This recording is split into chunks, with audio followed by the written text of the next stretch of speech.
Hello students, आजच्या ह्या व्हिडिओमध्ये आपण ऑर्गनायझेशन म्हणजे काय प्लस ऑर्गनायझेशन प्रोसेसच्या स्टेप काय आहेत ते जाणून घेणार आहोत. ओके, मग आपण ज्यावेळी मॅनेजमेंट ही कन्सेप्ट पाहिली त्यावेळी मॅनेजमेंटची ज्यावेळी फंक्शन्स पाहिली त्यावेळी आपण बघितलं आहे की मॅनेजमेंटचं जे प्रायमरी फंक्शन असतं किंवा जे पहिलं फंक्शन असतं ते कोणतं असतं तर प्लॅनिंग. ओके, म्हणजे मॅनेजमेंटला त्या कंपनीमध्ये कोणत्या गोष्टी करायच्या आहेत किंवा मॅनेजमेंटचं अंतिम ध्येय काय आहे यासाठी किंवा मॅनेजमेंटला लोकांकडनं, कारण आपण मॅनेजमेंट म्हणजे बघितलं आहे मॅनेजमेंटमध्ये काय केलं जातं तर आपल्याला जे कामं करायची असतात ती काय केली जातात इतर व्यक्तींकडून करून घेणे म्हणजे मॅनेजमेंट हे आपण पाहिलेलं आहे. मग प्लॅनिंगमध्ये काय केलं जातं तर ॲक्च्युअलमध्ये फ्युचरमध्ये आपल्याला कोणत्या गोष्टी साध्य करायच्या आहेत किंवा काय करायचं आहे हे प्लॅनिंगमध्ये काय केलं जातं ठरवलं जातं. आणि प्लॅनिंग नंतर जे फंक्शन्स याचं लागतं मॅनेजमेंटचं ते कोणतं असतं तर ऑर्गनायझेशन किंवा ऑर्गनायझिंग. बरोबर, म्हणजे ऑर्गनायझिंगमध्ये काय केलं जातं तर मॅनेजमेंट प्लॅनिंग ह्या फंक्शनमध्ये जे काही प्लॅन करते फ्युचरमध्ये ऑर्गनायझेशनला किंवा एखाद्या कंपनीला जे काही करायचं आहे त्याचं काय करते प्लॅनिंगमध्ये एक आराखडा तयार करते आणि त्या आराखड्यानुसार त्याची अंमलबजावणी करण्यासाठी ज्या वेगवेगळ्या गोष्टी लागतात किंवा जी वेगवेगळ्या रिसोर्सेसची जी अरेंजमेंट असते ती ऑर्गनायझिंगमध्ये काय केली जाते. म्हणजे थोडक्यात प्लॅनिंगमध्ये ठरवलेल्या गोष्टी ॲक्च्युअलमध्ये करण्यासाठी ज्या काही इतर गोष्टींची किंवा इतर रिसोर्सची जी जुळवाजुळव असते ती कशामध्ये केली जाते ऑर्गनायझिंगमध्ये किंवा ऑर्गनायझेशन ह्या फंक्शनमध्ये केली जाते. ओके, लक्षात आला आहे पॉईंट. आता त्याची डेफिनेशन बघूया. पहिली जी डेफिनेशन आहे ती लुईस एलन यांनी मांडली आहे. त्यामध्ये ते काय म्हणतात बघा, organisation is the process of identifying and grouping of the work to be perform, defining and delegating responsibility and authority and establish relationship of the purpose of enabling people to work most efficiently. म्हणजे organisation ही एक process आहे ज्यामध्ये काय केलं जातं identifying and grouping of the work to be perform, काय कामं करायची आहेत हे आधी जाणून घेतलं जातं, त्यानुसार काय केलं जातं कामाची विभागणी केली जाते. Defining and delegating responsibility and authority, कोणाला कोणत्या रिस्पॉन्सिबिलिटी दिल्या गेल्या पाहिजेत किंवा कोणाच्या कोणत्या जबाबदाऱ्या आहेत, त्यांना कोणते अधिकार आहेत याचं काय केलं जातं वाटप केलं जातं. And establishing relationship for the purpose of enabling people to work most efficiently, आणि त्या पद्धतीने काय केले जातात रिलेशनशिप मेंटेन केले जातात किंवा स्थापन केले जातात. कशासाठी तर जी काही कामं असतात ती इफिशियंटली व्हावीत यासाठी. ओके, त्यानंतर जी सेकंड डेफिनेशन आहे त्यामध्ये काय म्हटलं आहे बघा, organising is a function by which the concerns is able to define the role, position, the job related and the coordination between authority and responsibility. म्हणजे ऑर्गनायझेशन हे एक फंक्शन आहे की ज्यामध्ये काय केलं जातं तर डिफाईन द रोल पोझिशन, प्रत्येक व्यक्तीची किंवा प्रत्येक कामाची जागा ठरवली जाते.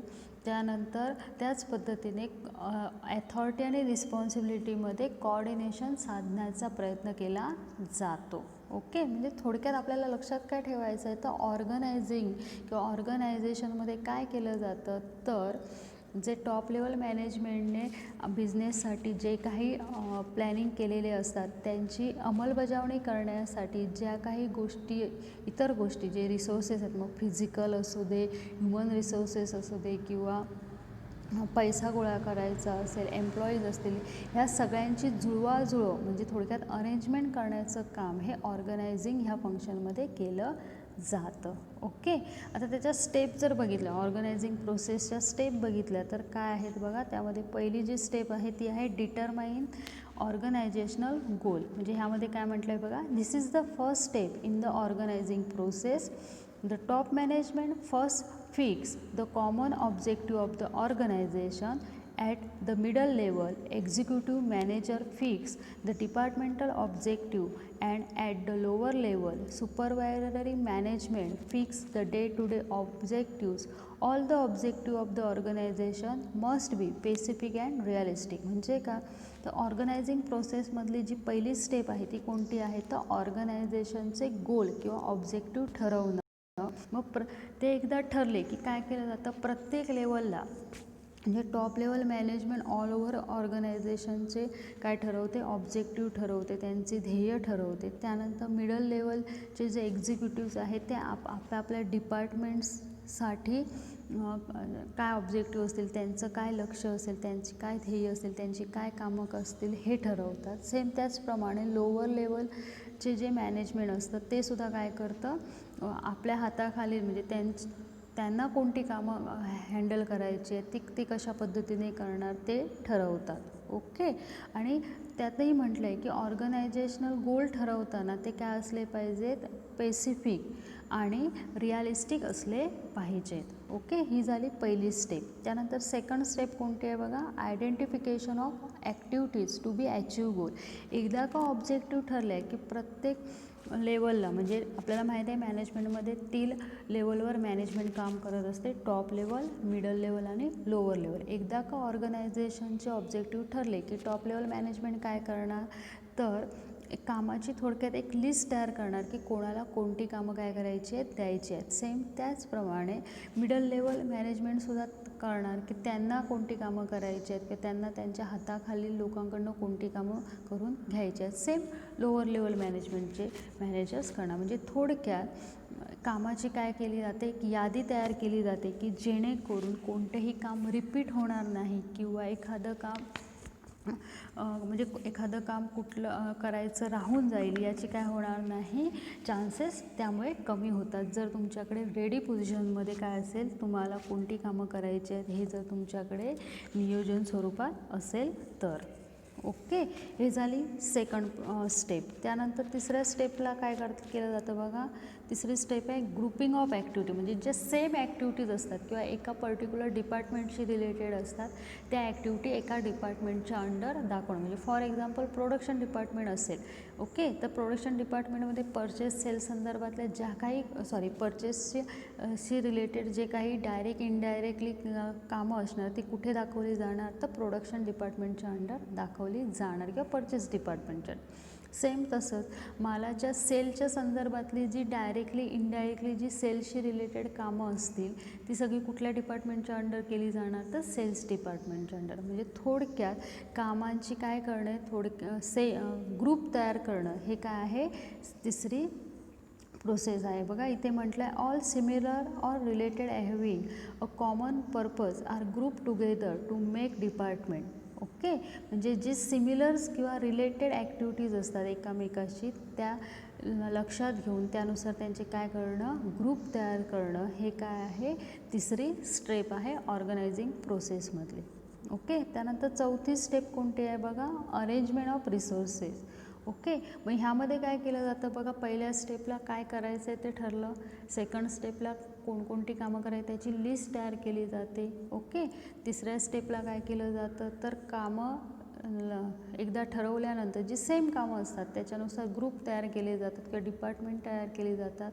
मग आता चौथ्या स्टेपला काय केले जातात, ही जी आता कामं करून घ्यायची आहेत त्यासाठी जे वेगवेगळे रिसोर्सेस लागणार, मग ते फायनान्शियल असतील, ह्युमन असतील, फिजिकल रिसोर्सेस असतील, त्यांची जुळवाजुळव करणे किंवा त्यांची अरेंजमेंट करणं ही ऑर्गनायझेशनल प्रोसेसची चौथी स्टेप मानली जाते.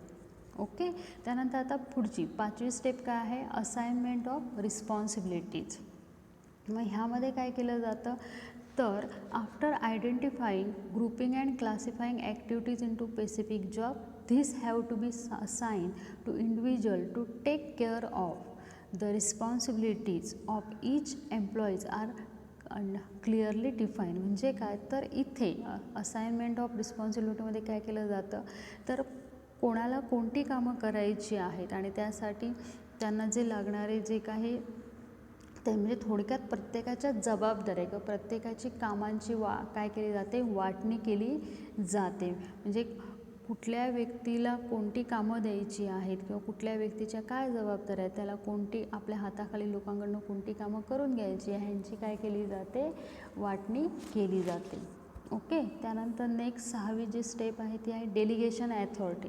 आता 5व्या स्टेपमध्ये रिस्पॉन्सिबिलिटी ठरवल्या जातात, म्हणजे जबाबदाऱ्या. आता आपल्याला माहिती आहे कोणतीही जबाबदारी जर पार करायची असेल तर त्या जबाबदारीबरोबर त्या व्यक्तीला काय दिले पाहिजेत, तेवढेच अधिकार देणं गरजेचं असतं.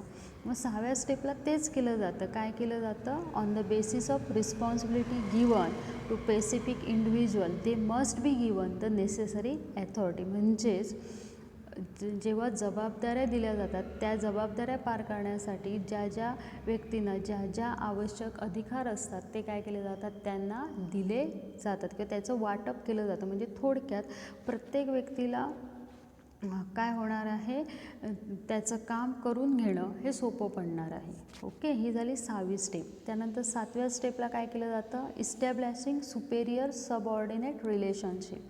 म्हणजे इथे काय केलं जातं बघा, when 2 or more person work together for a common goal it become necessary to clearly define the authority relationship between them.